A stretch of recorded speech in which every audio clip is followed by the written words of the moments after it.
स्वागत है जी सभी स्टूडेंट्स का। एक बार फिर हाजिर हैं लैंडमार्क इमिग्रेशन के एक ख़ास प्रोग्राम के साथ। स्टूडेंट्स काफ़ी कन्फ्यूज़न में है। कनाडा से इस तरीके की खबरें आ रही हैं कि इंटरव्यूज़ आ रहे हैं। अब इसके पीछे सच क्या है? अगर इंटरव्यूज़ आ रहे हैं तो वो कितने स्टूडेंट्स को आ रही हैं, उसका अप्रॉक्सीमेट नंबर कितना है, अप्रॉक्सीमेटली उसका परसेंटेज कितना है। क्योंकि कनाडा में जिस हिसाब से फाइल्स लगी हैं ऐसा संभव नहीं है कि हर स्टूडेंट का इंटरव्यू हो। इंटरव्यू का रीज़न क्या है? कनाडा ने कभी भी स्टूडेंट्स की इंटरव्यू पिछले वक्त में नहीं ली। बहुत रेयर केस हो तो वो इंटरव्यू के लिए स्टूडेंट्स को बुलाते हैं। लेकिन अब ऐसा क्या हुआ कि अगर कुछ सिलेक्टेड स्टूडेंट्स की इंटरव्यू आ रही है तो उसका रीज़न क्या है, ये हम जानने और समझने की कोशिश करेंगे। सो पूरा सच जो कनाडा के इंटरव्यू का है आज वो हमारे साथ रिवील करेंगे अनीता भंडराल जी, जो कि लैंडमार्क इमिग्रेशन के वीज़ा एक्सपर्ट हैं, जो ऑपरेशंस भी देखते हैं और स्टूडेंट्स के डिपार्टमेंट को ख़ास तौर पे खुद हैंडल करते हैं और जसमीत जी की टीम के एक वरिष्ठ सदस्य हैं। बहुत स्वागत है आपका Anita ji. Thank you so much. Anita ji, सच क्या है पूरा? कनाडा की जो इंटरव्यू की बात चल रही है उसमें सच्चाई कितनी है? क्या इंटरव्यू है? कितने अप्रॉक्सीमेट कितने स्टूडेंट्स को इंटरव्यू आ रही होगी और इसके पीछे रीज़न क्या है? मैं चाहूँगा कि पूरा एक्सप्लेन आप करें। जी हाँ, इस टाइम पे इंटरव्यू का एक बहुत बड़ा इशू चल रहा है कि स्टूडेंट्स को इंटरव्यू आ रही हैं। और इस इंटरव्यू का बेसिक रीज़न ये है कि कुछ एजेंट्स, और मैं ये कह सकती हूँ कि स्टूडेंट्स फ्रॉडुलेंट डॉक्यूमेंट अपने प्रोड्यूस कर रहे हैं एप्लीकेशन के साथ। सो इस बेसिक में क्या हो रहा है कि इन लोगों को स्टूडेंट्स को इंटरव्यू आ रही है। तो मेरी ये रिकमेंडेशन है, जिन भी स्टूडेंट्स के अभी वीज़ा डिसीजन पेंडिंग है, जिनके अभी वीज़ा नहीं आए हैं, आप अपनी जीसी की लॉगिन डिटेल को बार बार चेक करते रहिए। और वहाँ पे एक अगर आपको इवेंट शेड्यूल करके आपको एक टेम्पलेट आता है तो दैट मीन्स आपका इंटरव्यू है and that is in person. आपको पता होना चाहिए आप कौन से कोर्स में जा रहे हो, कौन से डॉक्यूमेंट आपने प्रोड्यूस किए हैं। सो इसमें घबराने वाली कोई बात नहीं है। If you are genuine then there is no problem at all. बिल्कुल ठीक है। सो जैसे अनीता जी ने बताया, अगर नोटिफिकेशन है तो उसका रीज़न एक इंटरव्यू भी हो सकता है।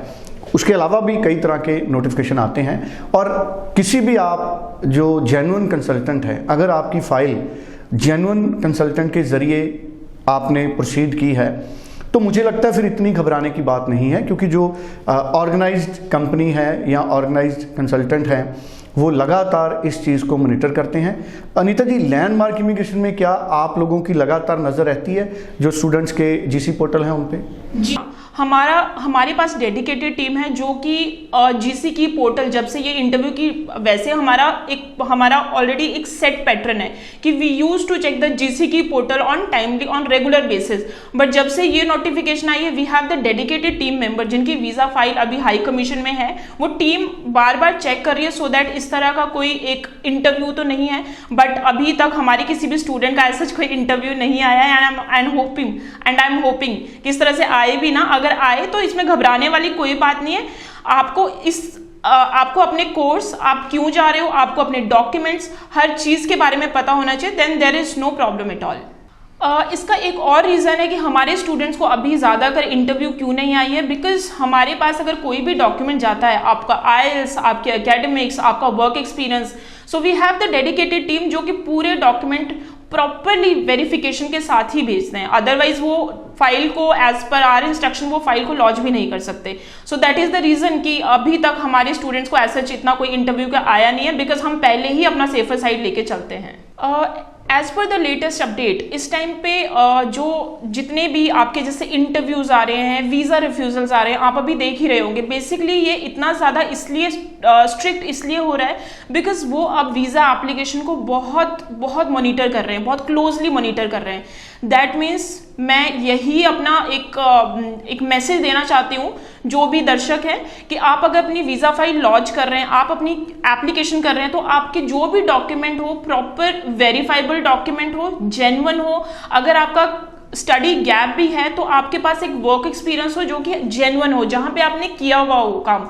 बिकॉज अगर मैं एक बात करती हूँ, एक स्टूडेंट ने ग्रेजुएशन किया है 2017 में, लोग कहते हैं 2017 के बाद स्टूडेंट ने कुछ भी नहीं किया, but to be very honest ऐसा होता नहीं है, ठीक है।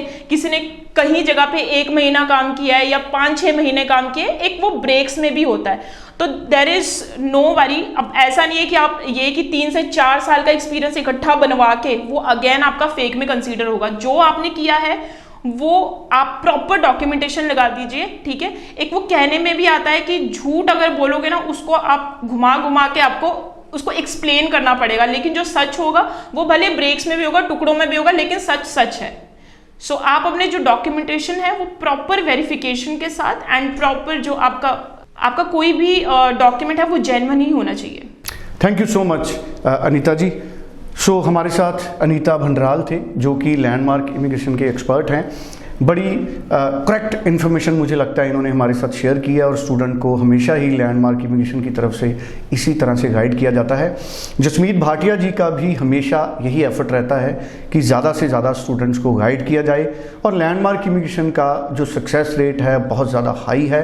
अभी तक जो मैंने पता किया है, किसी भी स्टूडेंट को अभी तक इस तरह का इंटरव्यू का किसी तरह का कोई कॉल नहीं है। उसका रीज़न यही माना जा सकता है कि सभी जो स्टूडेंट्स हैं वो पूरे डॉक्यूमेंट्स उनके वेरिफिकेशन होने के बाद ही लैंडमार्क इमिग्रेशन की तरफ से आगे भेजे जाते हैं। और आगे से भी आप स्टूडेंट भी इन सभी बातों का ख्याल रखिए।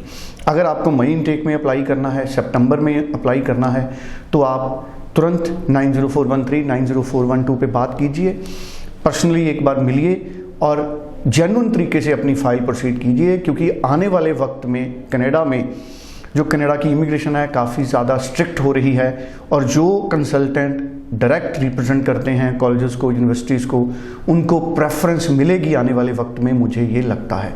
Thank you so much Anita ji, आपका भी और आप सभी का स्वागत। Thank you.